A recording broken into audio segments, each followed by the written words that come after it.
bienvenue sur cette série consacrée à l'histoire littéraire. Savoir identifier en effet un mouvement littéraire, connaître ses caractéristiques par ses thématiques, ses particularités d'écriture, est pour vous fondamental lorsque vous allez être amené à construire un commentaire littéraire sur un texte inconnu à l'écrit, ou quand vous allez contextualiser l'extrait que vous allez devoir commenter à l'oral. Juste un petit exemple pour voir l'importance effectivement de l'histoire littéraire. Si vous voyez un texte qui date de 1550, on ne peut pas ne pas se centrer sur, par exemple, l'influence du contexte historique, littéraire de l'humanisme. On risquerait au pire d'oublier un point d'analyse attendu. Par contre, si vous êtes capable d'avoir en tête des points majeurs de ce mouvement littéraire, eh bien, ils vous permettront, ces points, d'orienter vos analyses de façon pertinente. Ils vous serviront dans l'introduction générale, par exemple pour l'écrit, ils vous permettront de trouver des axes d'études pertinents. Et puis à l'oral, cela permettra d'affiner vos analyses stylistiques.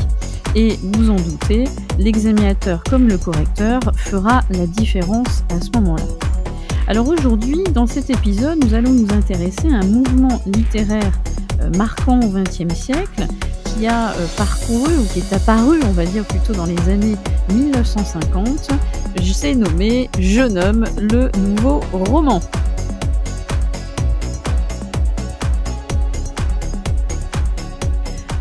Alors pour débuter et présenter de façon rapide ce mouvement littéraire, on va dire déjà tout d'abord que les écrivains du nouveau roman partagent tous la même volonté de contestation du roman réaliste, qui a marqué le XIXe siècle, comme vous le savez. Ils vont vouloir inventer de nouvelles techniques d'écriture qui, pour eux, correspondent à une nouvelle vision du monde, un monde qui, puisqu'on est dans les années 50, est perçu comme déshumanisé, fragmenté, et donc vous allez voir certaines de ses caractéristiques. L'expression du nouveau roman n'est pas apparue tout de suite. Tout d'abord, ce fut des expressions comme « école du regard »,« nouveau réalisme », jeune roman, que la critique avait mis en place dans les années 50 lorsque ces jeunes écrivains commencent à publier. Et puis l'expression nouveau roman va finir par s'imposer et elle est consacrée véritablement en 1963 par l'un de ses plus grands représentants, Alain Robbe-Grillet, dans son essai Pour un nouveau roman. Mais toutefois, il convient quand même de faire un retour en arrière pour comprendre cette nouvelle génération d'auteurs. Et c'est pas finalement un mouvement qui est apparu par hasard comme ça dans les années 50. Il faut voir que c'est une longue maturation de la réflexion au XXe siècle sur le roman. Faisons donc un petit retour en arrière. On est au début du XXe siècle et après l'hégémonie du roman réaliste, les écrivains de ce début de siècle explorent des voies nouvelles. Ils veulent abandonner en particulier l'intrigue comme fil conducteur du récit, ils veulent accorder la primauté à la représentation de la conscience et la perception subjective des événements. Et donc on va davantage s'intéresser sur l'opacité des personnages, de l'histoire, et vous avez deux noms à retenir qui vont marquer ce début du XXe siècle et qui vont être quelque part les précurseurs du nouveau roman. C'est pour ça qu'on fait ce petit retour en arrière pour que vous compreniez bien, et puis parce que ces deux noms qu'on va évoquer, peut-être que vous les aurez à l'écrit. Alors on est en 1913 et dans l'indifférence générale, paraît à compte d'auteur, après le refus de nombreux éditeurs, une œuvre qui s'appelle Du côté de chez Swann, d'un jeune auteur prénommé Marcel Proust. Ce premier roman d'un mondain devenu écrivain marque l'avènement du roman français moderne pour autant. À la recherche du temps perdu va marquer un tournant dans la production romanesque qui va effectivement délaisser la fresque sociale pour privilégier l'introspection. Petit rappel de ce qu'est la recherche du temps perdu, mais s'il faudrait des heures et des heures pour présenter cette œuvre génialissime, Proust, en fait, à travers cet ouvrage, revient sur ses souvenirs d'enfance et c'est la fameuse petite Madeleine dont vous avez entendu parler peut-être. Et en fait, au-delà des souvenirs d'enfance, Proust propose une réflexion sur la littérature, sur la mémoire, sur le temps. Et cette œuvre que l'on a qualifiée aussi d'œuvre cathédrale, puisque vous avez, l'ampleur, hein, des milliers de pages qui la constituent, donc cette œuvre cathédrale, heu, traduit la tentative de Proust de recomposer le monde disparu de sa jeunesse par la puissance qui est conjuguée, puissance du souvenir et puissance de l'art. Et donc on voit bien que c'est une œuvre qui délaisse complètement le principe de la chronologie habituelle que l'on avait dans les romans. Donc ça, c'est lui qui va amorcer cette nouvelle vision, d'écrire. Et puis vous avez un deuxième nom qui est à retenir, le nom d'André Gide. Cette fois-ci, nous sommes en 1925 et Gide, lui, pour le coup, est déjà auteur d'une œuvre considérable et va publier une œuvre significative et qui va permettre de comprendre nos, jeunes romanciers des années 50. Il écrit Les Faux Monnayeurs. Alors ce texte surprend. Pourquoi? Parce qu'il est avant tout basé sur le principe de la mise en abîme, c'est-à-dire, un roman à l'intérieur de l'intrigue, comme le principe, hein, de poupées russes et cet ouvrage, ce roman, va bousculer les codes traditionnels et fait souffler quelque part un vent nouveau sur les littératures, de l'entre-deux-guerres.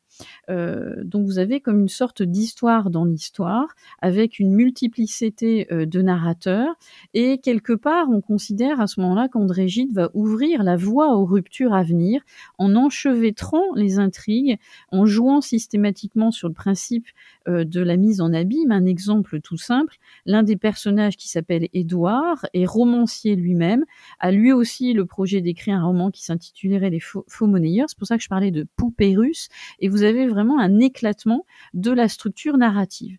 Et donc, vous voyez que ces deux noms, Proust, Gide, vont quelque part avant nos auteurs du nouveau roman expérimenter d'autres voies possibles. Ils vont sceller en quelque sorte ce qui sera justement la modernité et l'innovation du nouveau roman dans les années 50. On revient donc dans les années 50. Vous comprenez donc l'influence de ces deux auteurs sur nos jeunes romanciers. Ils vont, à partir de cet instant, effectivement, refuser la construction d'une intrigue linéaire, avec une chronologie rigoureuse. Ils vont refuser les descriptions qui cherchent à donner l'illusion de la réalité.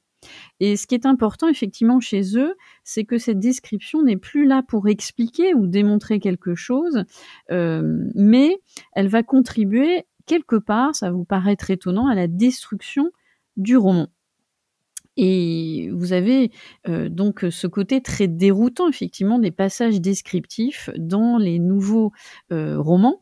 Vous avez cette, description qui n'est plus du tout, dans la perspective, balzacienne, hein. Vous savez, ces longues descriptions qui visent à vous donner effectivement cette illusion, que l'intrigue va se passer, dans une réalité qui vous est, familière.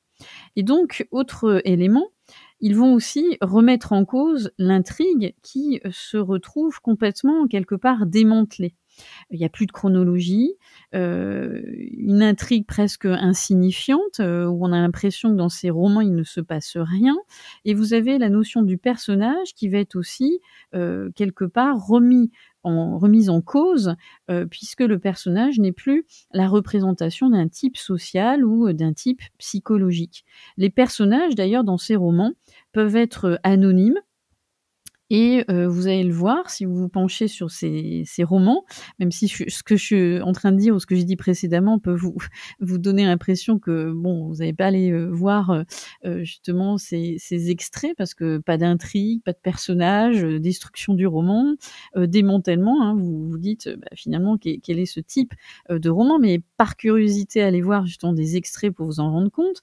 Donc ces personnages peuvent être anonymes, et vous verrez parfois, ils sont désignés par simplement une initiale, comme on le retrouve chez Nathalie Sarraute, Alain, Robbe-Grillet, ou par, juste des pronoms personnels comme chez Butor. Et on a une sorte de par contre, d'exploration de la conscience, intérieure et le nouveau roman va privilégier le monologue intérieur pour justement épouser les mouvements de la pensée du personnage. Et donc, voilà quelques composantes, hein, on va développer, davantage par la suite, mais remise en cause de l'intrigue, de la chronologie, du personnage, presque une sorte effectivement de destruction du roman.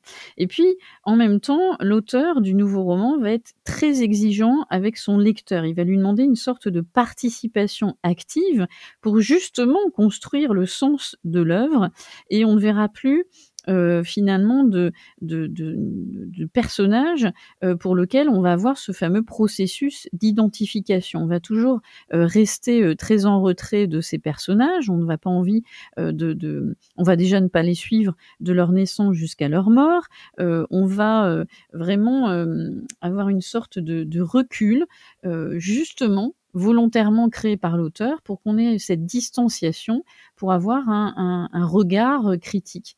Et par conséquent, vous vous doutez que le narrateur omniscient va être rejeté.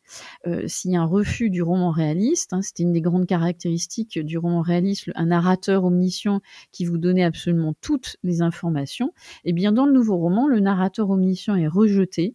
Il se situe, comme dans un champ, cinématographique, il se situe comme une sorte de caméra qui va simplement restituer une suite de plans, et on va juste découvrir ce qui se passe, en découvrant justement ces personnages qui vont se construire par leur voix, leur regard. Et donc, vous avez, vraiment cette idée d'objectivité apparente qui va, dérouter bien sûr le lecteur. Et quelque part pour eux, le roman va devenir une sorte de laboratoire d'expérience à la recherche de nouvelles formes d'écriture. Une sorte de laboratoire, dans le sens où, les auteurs mettent en fait l'accent sur l'écriture, le pouvoir des mots, un mot qui peut produire un texte à partir de l'exploration de ses différents sens, de ses sons, de ses lettres. Laboratoire aussi pourquoi? Parce qu'on va voir, très souvent chez eux la thématique de l'enfermement dans un lieu clos.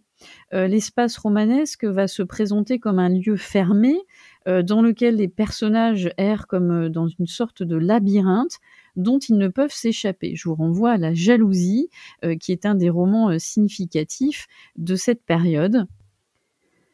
Œuvre réalisée par Alain Robbe-Grillet. Vous avez,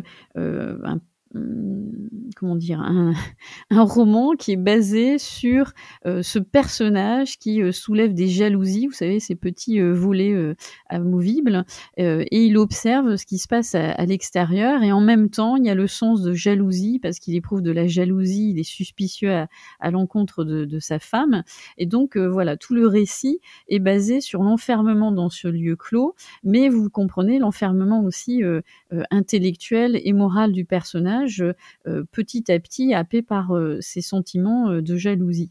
Et puis, autre caractéristique du nouveau roman, c'est vraiment cette idée de la fragmentation des souvenirs, en ce sens que le temps romanesque, est celui de l'échange entre le présent, le passé, l'avenir, avec, un rappel des souvenirs qui, finalement recrée un univers fragmenté de la conscience. Et là, vous voyez, l'influence, hein, de nos 2 auteurs qu'on avait évoqués précédemment, Proust et donc notre auteur, qui est André Gide.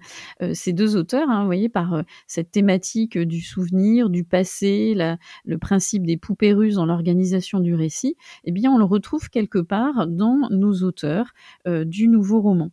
Alors, comme, nom incontournable, on pourrait évoquer bien sûr, je l'ai évoqué, hein, Alain Robbe-Grillet avec, cette jalousie écrite en 1957. On a aussi Butor, La modification, Duras avec, l'amant, le vice-consul, Moderato Cantabile, Sarraute, hein, où vous avez justement cette évocation, du souvenir d'enfance, et puis cette, technique du nouveau roman, vous le retrouverez aussi éventuellement au cinéma. Vous avez, des auteurs, hein, qui, des cinématographes qui vont reprendre, hein, ce principe, justement, de la fragmentation de l'histoire. Donc vous voyez que c'est un mouvement qui a quand même marqué, son époque, et ce qui est intéressant, c'est que, qu'en est-il après les années 50 pardon? Eh bien, Dans les années 70, vous avez justement comme une sorte de réponse au nouveau roman et dans les années 70, vous allez avoir une nouvelle forme de héros qui va apparaître comme, en quelque sorte, en réaction au nouveau roman. Vous avez, des nouveaux personnages, qui, cette fois-ci, vont être directement et pleinement définis. Ils vont incarner cette fois-ci des valeurs chères à leurs auteurs, comme, pour, effacer, ce qu'avait créé le nouveau roman avec justement ces personnages anonymes, insignifiants, avec une conscience, tortueuse et donc les auteurs de la génération d'après vont chercher à créer des personnages qui effectivement, comme je vous le disais tout à l'heure, ont des valeurs. C'est Michel Tournier, c'est Jean-Marie Leclésio, Patrick Modiano qui eux vont s'appuyer sur, leur vie pour mettre en œuvre des récits qui touchent, par leur dimension humaine. Donc on voit bien, comment le nouveau roman avec toutes ces caractéristiques qui vous paraissent, bien sûr ici singulières, vont quelque part aussi influencer, la suite de l'histoire du roman au XXe siècle comme une sorte de, réaction, opposée. Donc à travers cet épisode, j'espère que vous avez perçu, quelques caractéristiques significatives de ce nouveau roman. L'infographie qui accompagne le podcast, vous permettra justement de synthétiser toutes ces caractéristiques, aussi bien par l'écriture que par les thématiques abordées. Et puis d'ici là, je vous donne rendez-vous sur Clapotis pour de nouveaux épisodes d'histoire littéraire et n'hésitez pas à parcourir aussi les autres séries de Clapotis.